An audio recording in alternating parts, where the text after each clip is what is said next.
Executive Director. Thank you. I am the Executive Director of Youth Emergency Services in Ponderay County. I use she, her pronouns, and I'm happy to be here. Hello, my name is Autumn Anderson, and I am the Youth Program Specialist also here at Youth Emergency Services in Ponderay County, and I use she, her pronouns as well. And hi, everyone. My name is Milo Edwards. I use he, him pronouns.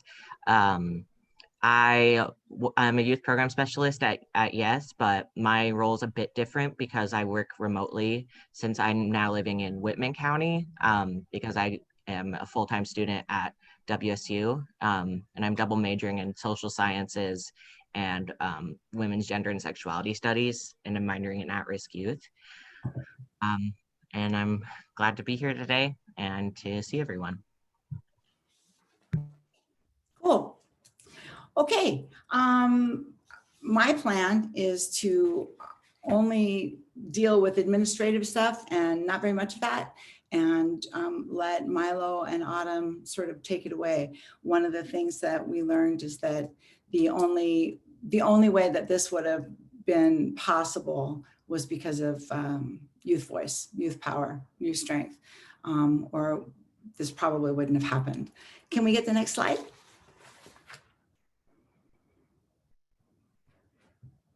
When I first got to YES, it was in 2019. Milo was just starting to rotate out of high school, and I met him. And then we ended up getting a YHDP grant, and the Rural Equality with CCYJ invited us to come to Seattle and do this learning.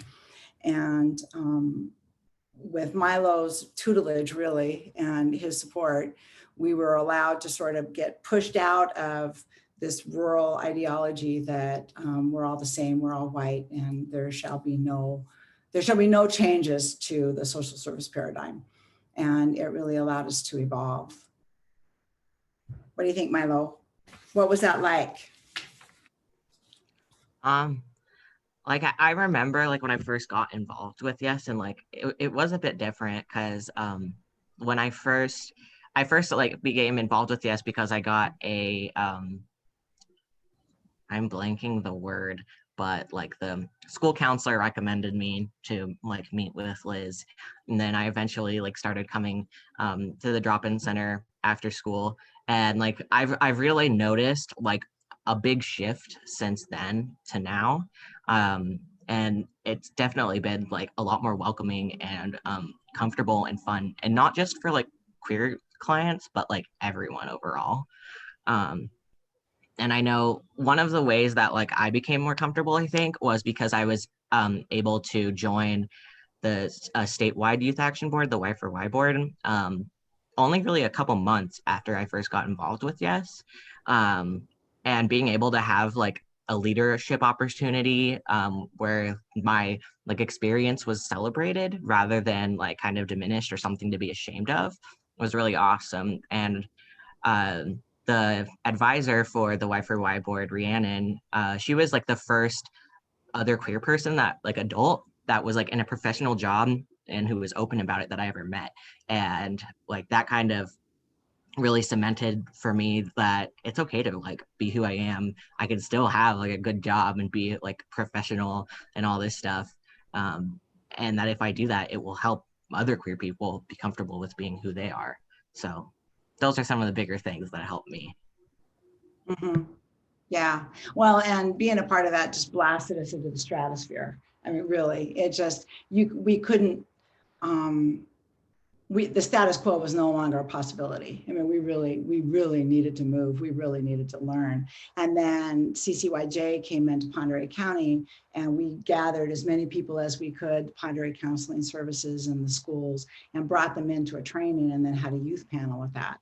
And so Nicholas came, and Lily came and helped us with the resource map and everything. And it's who you meet, it's when you meet them, it's when the opportunity is there. And we just sort of grabbed it, hung on, and went for a ride. And it's just been such fun. It's just been awesome, and definitely couldn't have happened without the young people starting to speak up and being visible.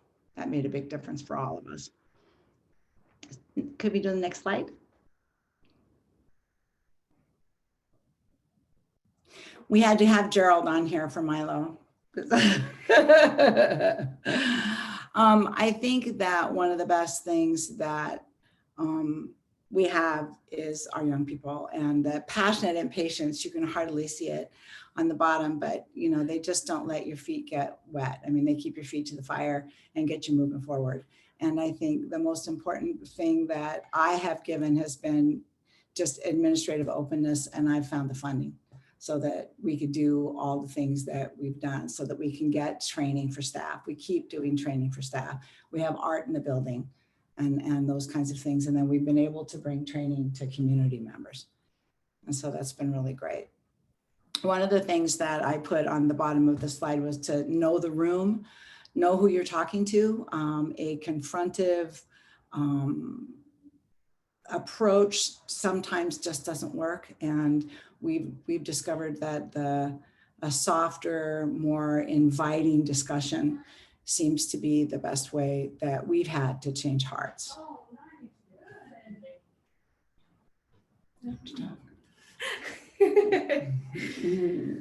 And I feel like besides people being quarantined, I've been here since late, since late 2019, and it's always been so welcoming. And there's definitely been some changes, like with some certain staff members after like trainings, and they actually learn and they start understanding because they want to educate themselves and they want to know, because they don't want the whole rural conservative, we're all a bunch of bigots and don't know what we're talking about. And they really, really immerse themselves into that. And their outlook has changed completely.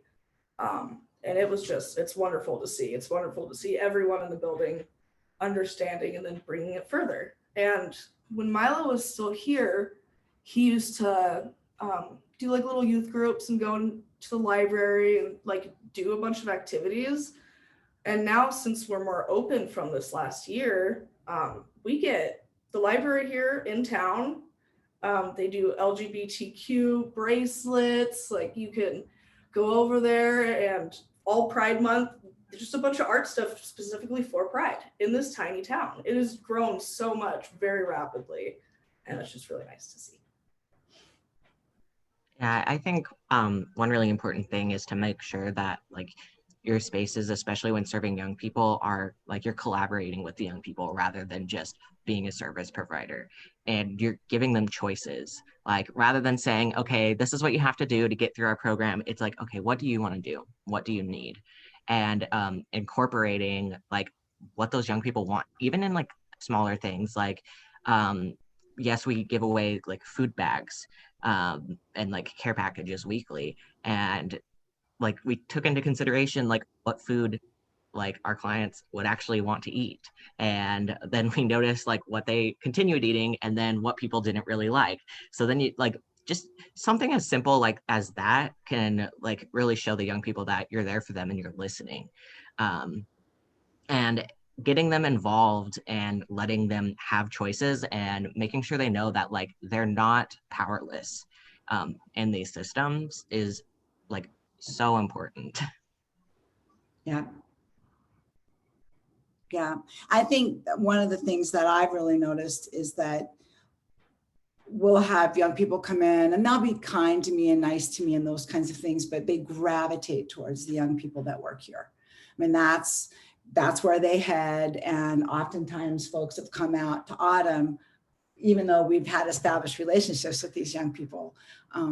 But obviously the art helps. We've worked very hard to alter a lot of our intake paperwork, a lot of the stuff that we ask them to fill out, and with affirming language and watching for trauma informed, making sure that we are trauma informed in all those forms. So there's that opening. I think they feel that opening, but they may not want to talk to me about a binder for sure, but they will definitely be willing to call Milo or talk to Autumn and work through those issues for themselves with someone who they really trust and that the voice they recognize. And it's just a huge and powerful thing, I think. At least that's what I'm seeing. Next page or next slide. This isn't my milieu. Yeah, this is, I love that picture. The artwork, we had to take pictures of all the artwork up on our walls. And so some of it's really overexposed in places. Know your room. We've already talked about that. And belief can't be legislated. And I think that what I meant by that is that I can't make staff believe that this is the way that they, need to behave or that what they need to learn. It really is it's something you have to work on, and it takes a while. And I think, again, the exposure to young people who identify and to hear their voices and sense their power and to really listen has been so much more powerful for staff than anything that we could legislate or make them do. You don't make them believe what, you want them to, even though it may seem so evident to you.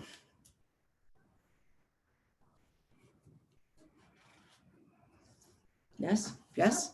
Okay. That was Milo, I'll bet you can speak to this really well. Yeah, so as far as like one of the bigger things about our community is that we are like a border town bordering with Idaho. And even where I am now, I'm still on a border town bordering Idaho. I'm just 3 hours south of where Sarah and Autumn are right now. But I have experience. I grew up mostly on the Idaho side. And then once I became homeless after like my junior year of high school, I came to the Washington side just because I knew that there was at least a little bit more support, because one of the main reasons that I became homeless and wasn't safe at my previous school was because I was open with my identity. And I think that's like a really big challenge for a lot of young people, because where you are based geographically depends on like how safe you are, what kind of services you can get, if people can even help you with the money, because there a lot of government funding is state by state. And unless you're like really secretive about it, like you can't really serve kids from Idaho. And that's something that's like always really frustrated me. And like especially because like if I had even known about services and programs like Yes, I could have maybe like diverted from ever being homeless. And that's one thing that we've been really working on. And I think one of the biggest things that we do is like diversion.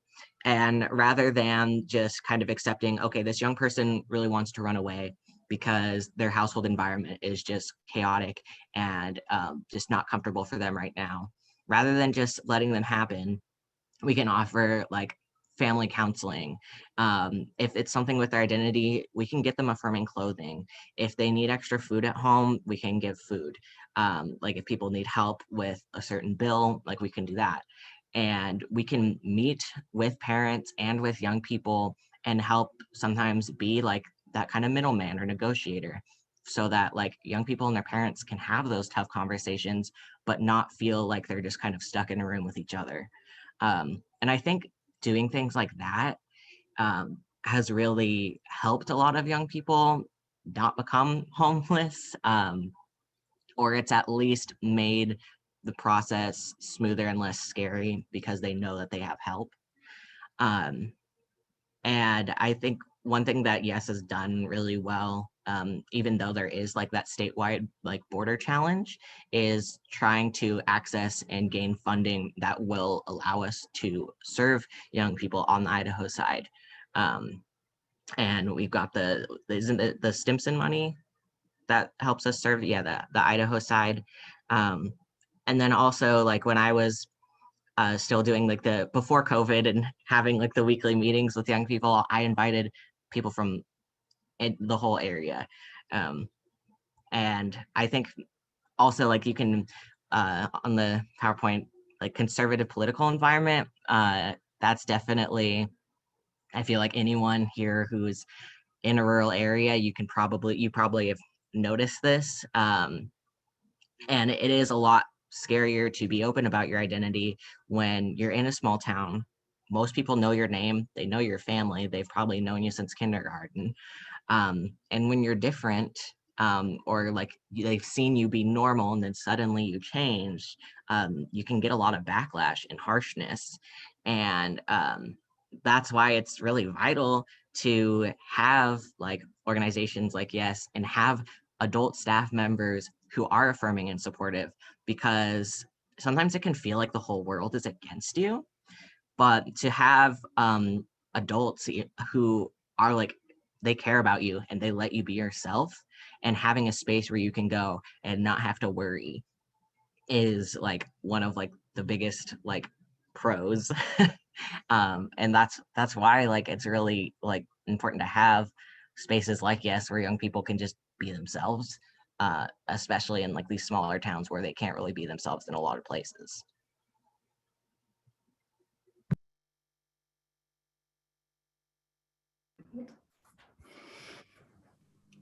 Am I still muted? I shouldn't be muted. No, I'm good. One of the things that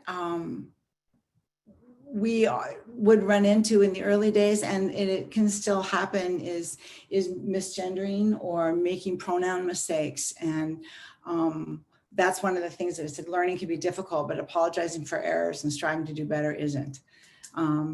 And so we learn to apologize, move on, not make the person need to take care of us because we'd screwed up. So that was a really good lesson. I think, Lily, I think that you and I had that conversation, probably a year ago, and it was just really helpful. And one of the things that we really have to work on is making assumptions.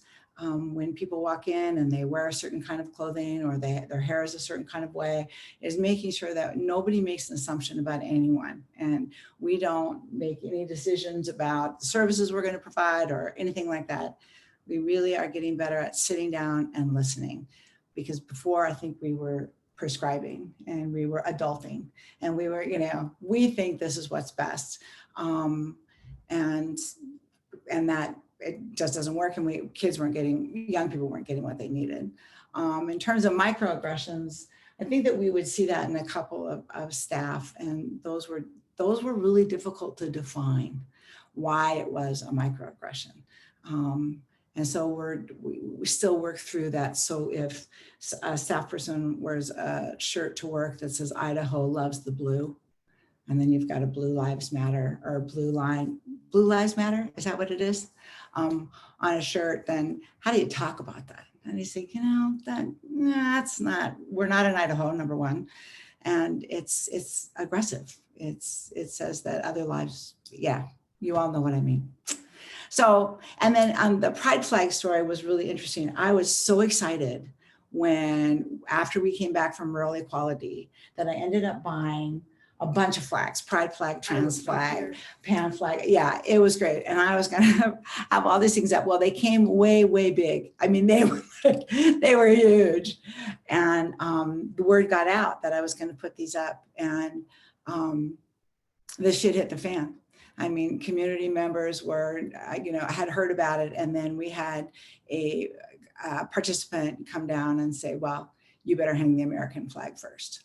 And so we got so we got into this thing, and we didn't hang him. It was too soon, and we weren't ready, and we didn't really have the mojo to back it up at that time. And that was before your time, right? Before me. That was before me. But that was definitely a lesson learned. Yes, Anita, absolutely. When Ponderay Counseling put their pride flag up June last, and ended up getting a complaint this year, and they had left it up. I mean, they left it underneath the American flag. It was very respectful. It was fabulous. We were thrilled. Their space is so safe. And then a community member complained about that too. So those are definitely challenges, but we feel like we're working through them. And One of the things I think we're good at is we're not knee jerking. We're waiting, we're listening, we're talking, try to move forward without, pissing people off, because we don't want to do that. We want everyone to feel welcome here, donors, adults, and, anyone that, needs to participate with us in the work we do. So. I think the fact, because also with really rural areas, a lot of the times it's extremely faith-based, lots of different religions, but it is usually rural areas are religious spaces. Like there's church on every corner over here. But that's not to say, because we actually have ended up partnering with a couple of different religious people with different religious backgrounds, and they still come here and they donate, and some of them like help used to help with the housing for some kids, including the LGBTQ youth. And it's wonderful to see that it's really expanding. And just one more thing about the mispronouns, misgendering, and assumptions. If you ever have assumptions, just ask. Like, instead of just assuming, just ask, because honestly, I think they do appreciate that more than you just assuming and then having that slightly awkward like apology. And so just ask. Like, it's the best way. Cool. There was a question in the chat, and I'm gonna let you all kind of marinate on it. But Dawn says, I'm in Clarkston and would love to get some safe housing started down here. Just need to figure out how to get it accomplished. Any ideas? Let you all marinate on that for a little bit of how to do something. Like, there isn't anything there. Like, how would you start that? Like, how would you go about that? All right. Cool. Next place. What do we have now? Trauma-informed and affirming care. Which, you just scoot back so they can see the flag. The one that's posted there, right behind our head. There's our flag. And that goes into just the safe spaces with all of the art, and because we are just a drop-in center for youth. We have hygiene items just placed out there, neutral. We have feminine and masculine deodorant here, but we all put them in just one bin. And Milo had actually had a really good idea, because they sell some that's just called scented, which is even better. And we don't ask. It's a lot easier, especially like feminine hygiene products. It's already kind of awkward for someone, especially if they're transitioning, and they don't want to ask, or they just like to smell like what normal people don't, what everyone just thinks, feminine and masculine. Like, they could just go in, grab whatever their little heart desires. And we had a huge clothing house before we moved into this building last August, and they could just go in there and grab whatever they wanted. And I think that's really important in safe spaces. Yeah, and I going off of what you said, Autumn, just not enforcing like harsh gender binaries, especially in service spaces, because I've encountered spaces where people have like a men's section and a women's section when it comes to hygiene, and you don't need to do that. And I think it's also better and just like less awkward for young people, rather than having to, every time they want to grab a toothpaste or deodorant or something, rather than having to ask a staff member, the staff member getting it for them, make that space like open and accessible to the young people. And that also goes into giving them choices. Like, if you let them choose just what kind of deodorant they want to wear, like if they need menstrual hygiene products or not, like that's like, you just make it not awkward, because having to ask for hygiene products from like sometimes strangers or other adults is always awkward, especially when you're a young person. And if you can just not add to that awkwardness, it'll make them a lot more comfortable, and it will make them more willing to receive other services and more comfortable asking bigger questions and asking for help with larger things. So that's like another example of small things that you can do that lead to bigger changes and more comfortableness with your clients. You're here. Yep, it's true. Molly says in the chat, choice brings autonomy. Mhm. Love that. Yeah, that's Absolutely. great. That's a good one. Agreed. And then again, paperwork, affirming language, pronouns, making sure the SOGI is available, all of those things. And just, you throw open the doors. Come on in. Take what you want. Leave what you don't want. And it's not going to be remarked upon. No one's going to remark upon your choices. Oh, you like that? It's not, doesn't happen. And Milo had some great ideas about the kinds of underwear we may want to lay in and those kinds of things that we don't yet have. So can you speak to that a little bit, Milo? Yeah. So I think it's really important, like, to really see what young people want, and to make it, again, like, not uncomfortable for them. Like, I noticed, especially working in the clothing house a lot, we'd have a lot of people donate like tidy whities for a lot of teenagers, especially, they don't want to wear that.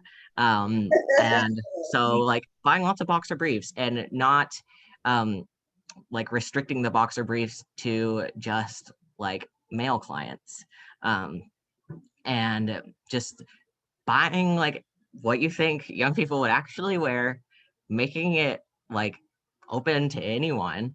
And like, you might encounter a young person who maybe they're not out yet, maybe they appear male, but maybe they want like a sports bra or a training bra.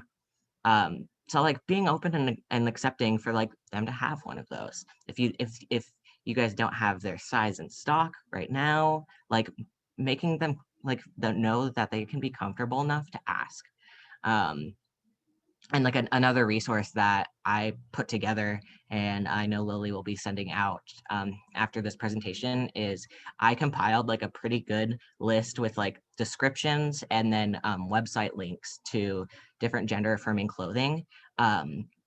So if you have money to where you can provide gender affirming clothing to trans and gender non-conforming clients, this is like a good little guide of how to get things like binders or shapewear or things that will just make young people feel more comfortable in their bodies. I know for me, if I had a resource like this when I was younger, it can make a world of difference. I was too afraid to ask a parent to like buy me a binder, and I obviously didn't have a debit card or bank account at that time because I was only 15. And so my first time getting a binder was asking another young person, and like my best friend bought one, had it shipped to his house, and he brought it to me at school, and I would change in the school bathrooms every morning so that like my mom didn't see when I come home. And that like is like an example of like making it comfortable, like rather than coming to like my mom or another adult, I just came to like another young person. I came to like my best friend who I was already comfortable with. And so that like also goes on to like how it's more comfortable to ask young people sometimes. Or I know when I was working still in person at Yes, I had some clients who would come up to me and they'd ask me like, can I get a binder here? And I'd be like, yeah. And like sometimes they'd be surprised that we said yes because they've always been told no, or they've been too scared to ask anyone previously. So that again just goes back to comfortability, and also having young people in your space who other young people can trust and rely on and talk to without fear, just makes it like so much smoother and easier and comfortable for any participants.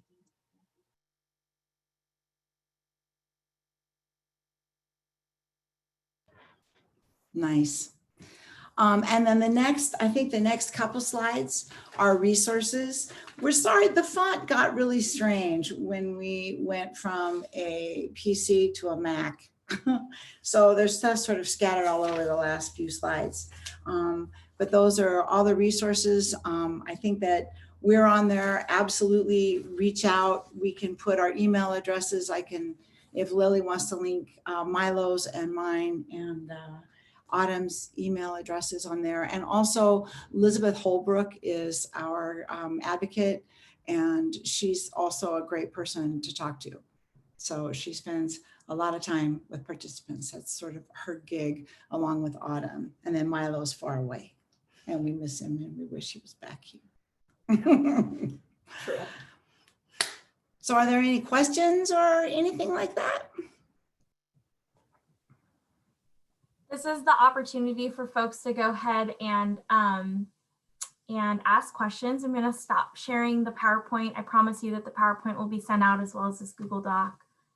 But yeah, this is the opportunity to kind of hear from Sarah and Autumn and Milo. I know I just want to link back to that one question that we had before about the idea piece in terms of starting safe housing in a community. But Holly, it looks like you might have a question. Me? Yeah. Oh, I do. I didn't know I signaled that I did, but thanks. So I'm a CASA in King County, and I am going to be asking my CASA. Does everyone know what that is?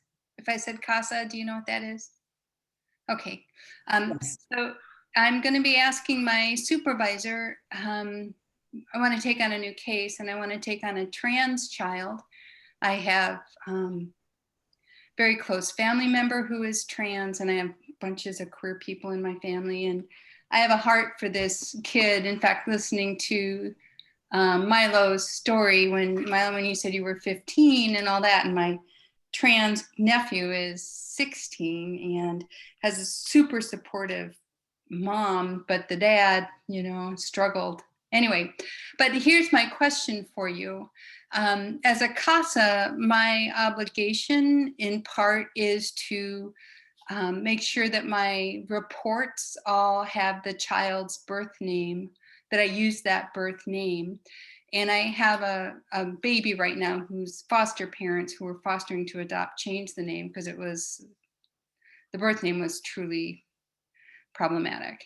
But I don't have any problems, and that foster family doesn't have any problems with my official documents using this child's name on the birth certificate until they're adopted.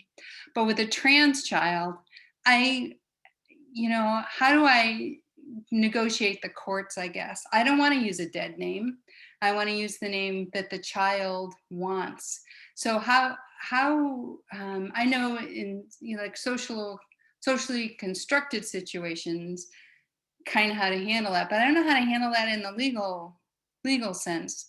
Like, maybe I'm asking the wrong people, but if my CASA paperwork refuses to use the dead name, if I use the child's name that they choose, like how does that work in schools and stuff like that?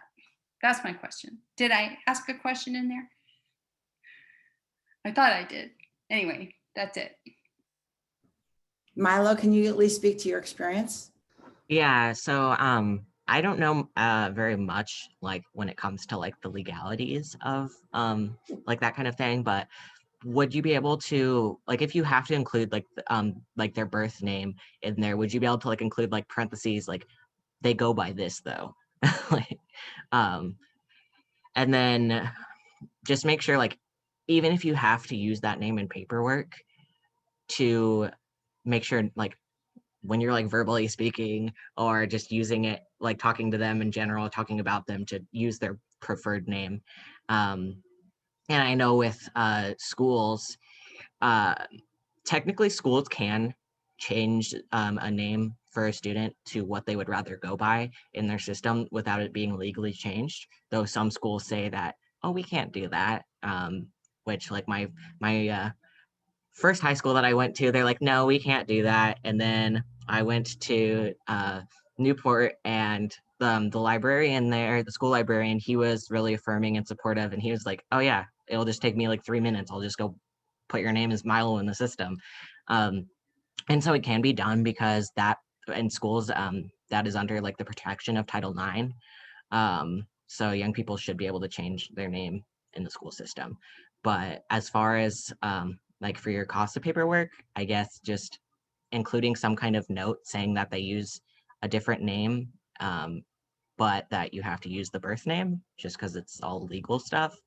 I hope this helps. I don't know too much about like CASA paperwork, but yeah. That does make sense. The CASA system here in King County, which is where CASA was born some decades ago, is super supportive, and I don't think I would encounter any problems. But I have had situations where when they've edited my reports, they made edits that I didn't agree with, and I'm ready to fight.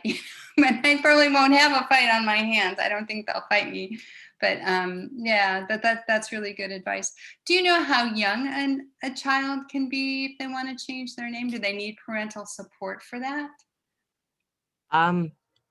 It kind of depends because I know like usually you have to be a legal adult to change it on your own. Otherwise, you might need like parental support.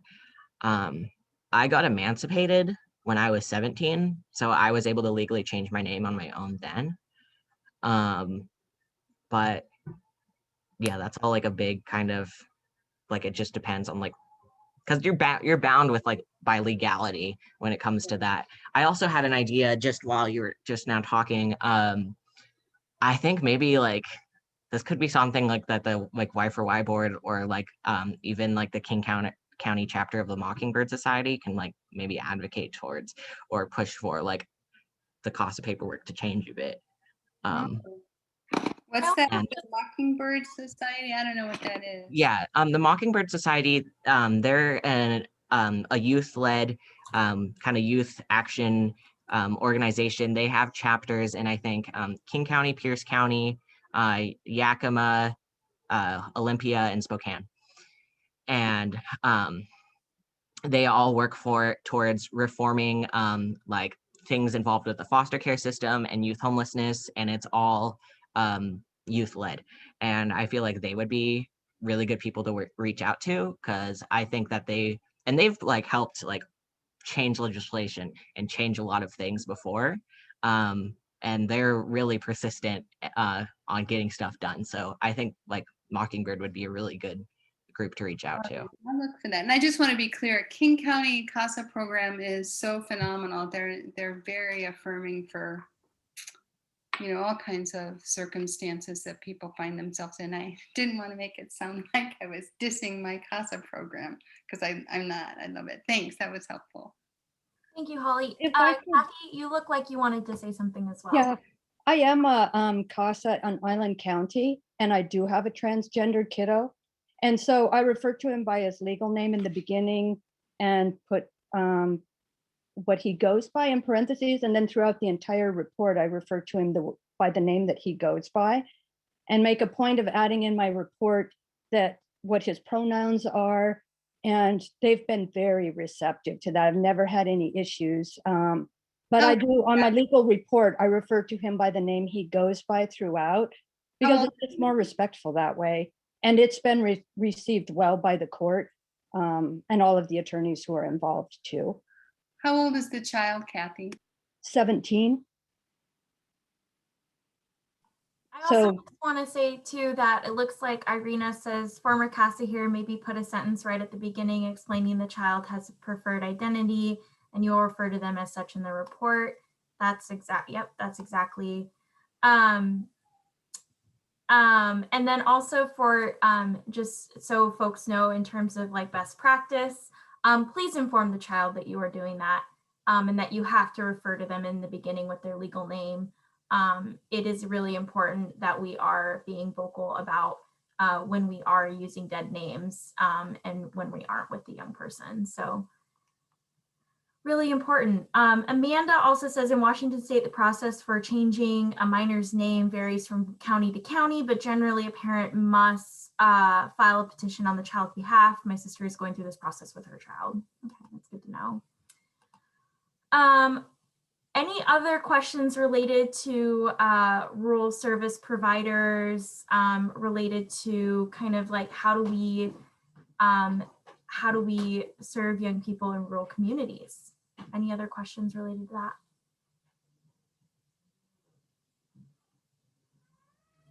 Okay, I'm gonna go ahead and ask a question then, a couple ones that we've had prepared. So you all spoke a lot about the role that youth play, right, in your programs. And so I'm curious, how does youth leadership play a role in the success of your program?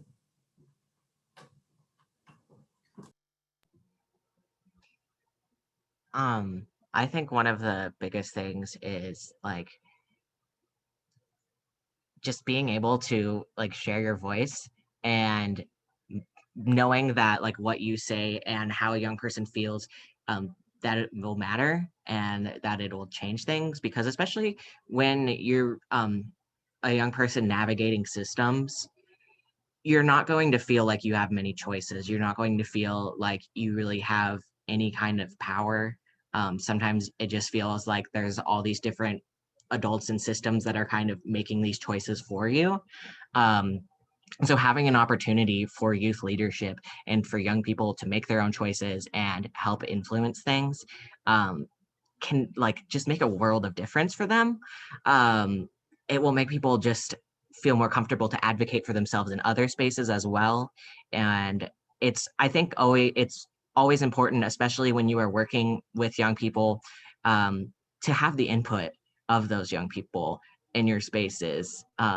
Just like I think that just should be a given for if you're serving this type of people, have the input of that type of people in your process of giving those services. And it can always also lead to different opportunities. Like for me personally, before I joined like the Youth for Youth board, I had no idea what I was going to do with my life. I just kind of accepted that. I'm like, oh, I can't go to college because I have no way to pay for that. I don't think I can really, I don't know what I'm going to do with my life. And so I got the opportunity to join a youth action board. And then through that, I eventually, like, I got an internship at Yes. And then I became a youth program specialist. And I was able to, like, through like the support of everyone at Yes, I was able to finish my high school diploma like half a year early. And then I took a gap year. And then like now I'm a full-time student at WSU, which I never thought I'd be going to like a state university, which like for some people that's not impressive. But for me, like that was a big thing. Um, so that's just an example of like giving young people like youth leadership, like it can really help people blossom.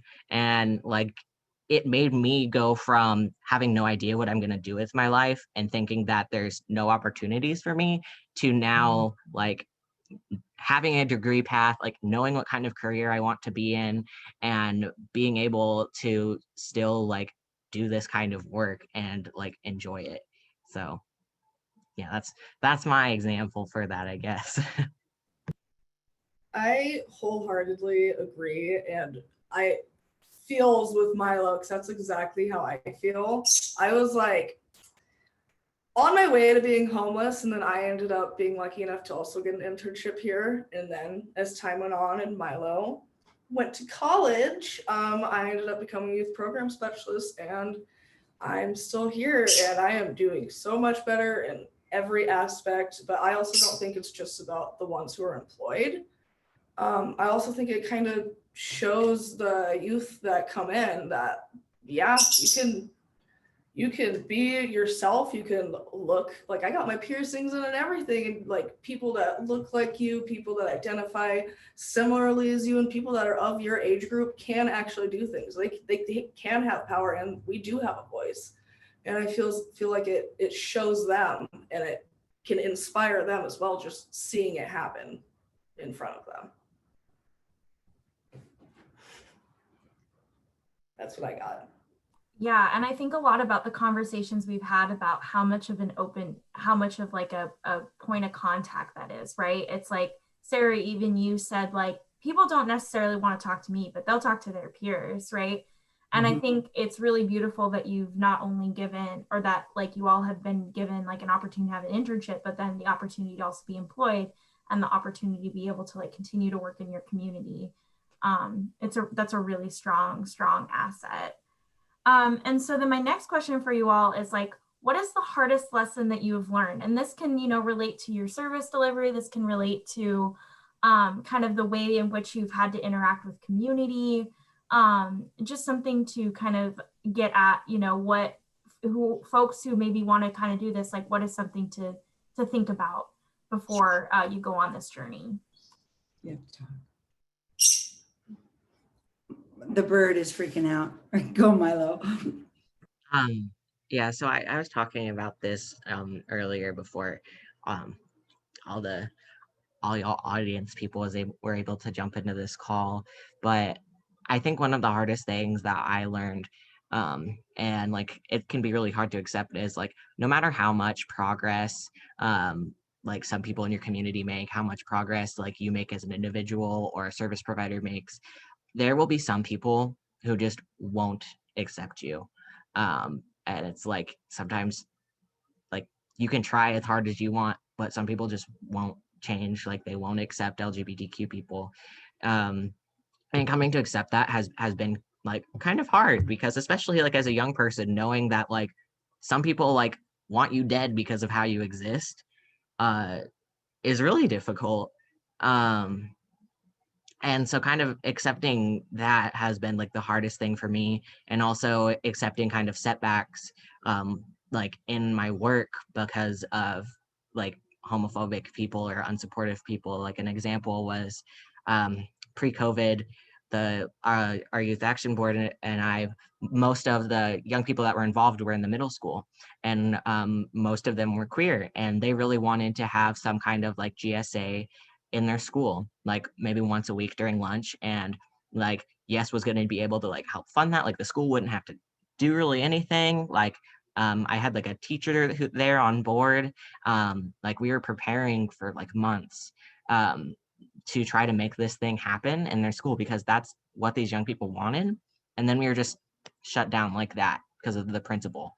They're like, we don't have enough young people, enough young queer people here to warrant having that. He said that they weren't getting harassed and things. And it's like, okay, but your clients, well, your students are coming to us after school and like crying because of the horrible names that they were being called by other students, and the teachers wouldn't help them. And it's like, and that's why you need to have a safe place in these schools. So just like having those setbacks, I think, is just the hardest thing. But like one of the brighter things is like from dealing with that, like I've been able to like meet new resources and meet new people who would be able to like help with that. But yeah.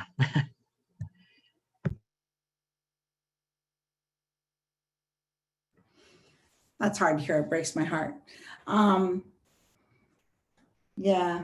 Yeah, I don't know that pretty we much, want to yeah. speak beyond that. It's just the lack of accountability, Oh, God. care and compassion in some systems, and they just like don't want to see it for some unbeknownst reasons. But yeah, that is definitely probably the most difficult part, because we're all here to help, and some people just don't see that there's even an issue to help.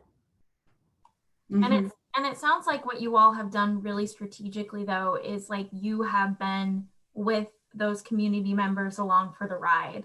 Like you immediately don't write them off, even if they aren't coming to the table. Like you take the time because you know that it's not an instantaneous thing.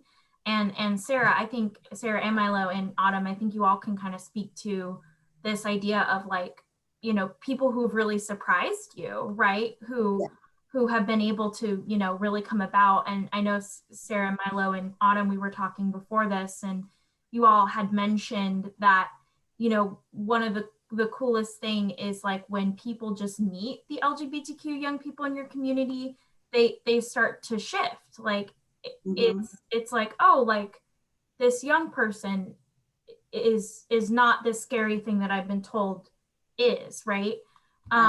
And so I think that that's just really lovely that you all are hanging in there for that ride and really leaning into your community, even though yeah. Yeah. Well, I think that one of the things that we had talked about is that as young people are more and more comfortable and find their voices, they're more visible.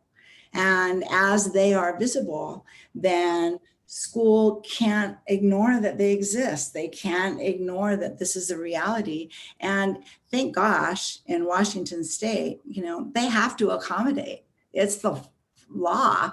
And almost did that. It's the law. And so we had a student counselor who has a master's in counseling and education tell us that we were harming children because we were buying them a binder. And 4 months later, she's coming to us requesting more information. So those are good things that do happen, and we're not going to give up. I mean, I think you just have to put, your shoulder to the wheel and know your room.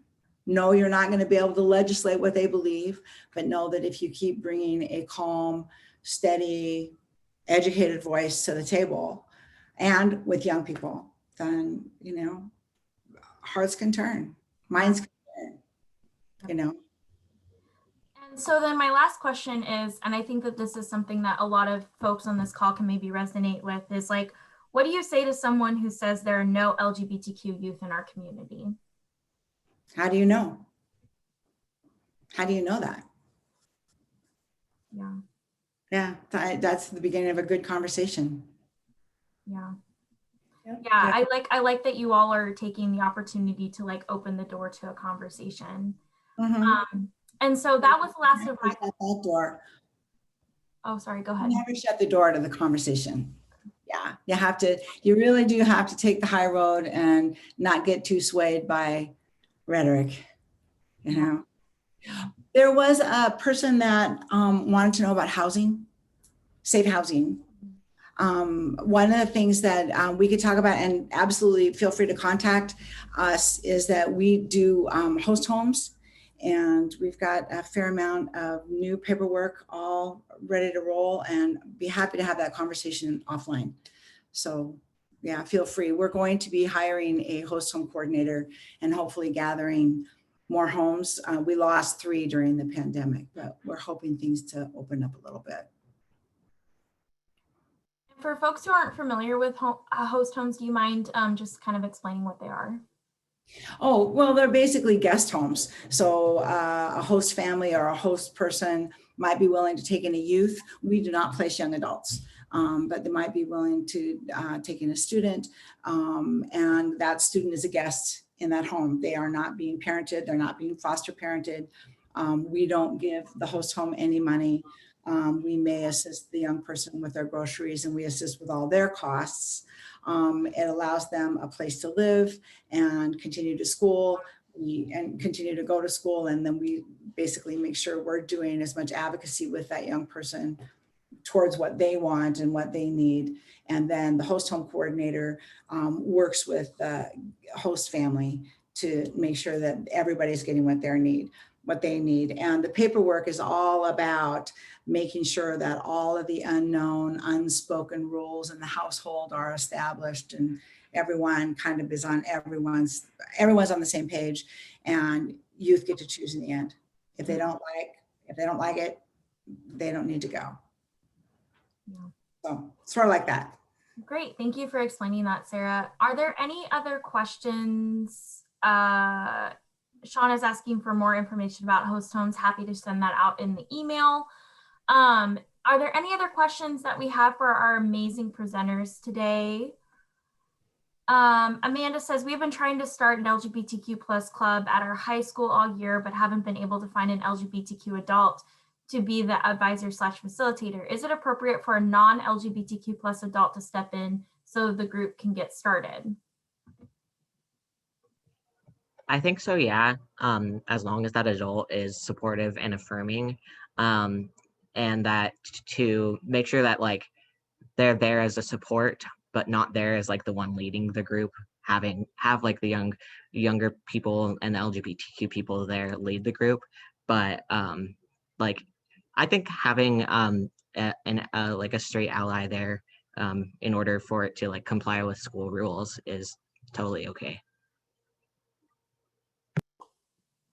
Great. Are there any other questions that this group has for our amazing presenters?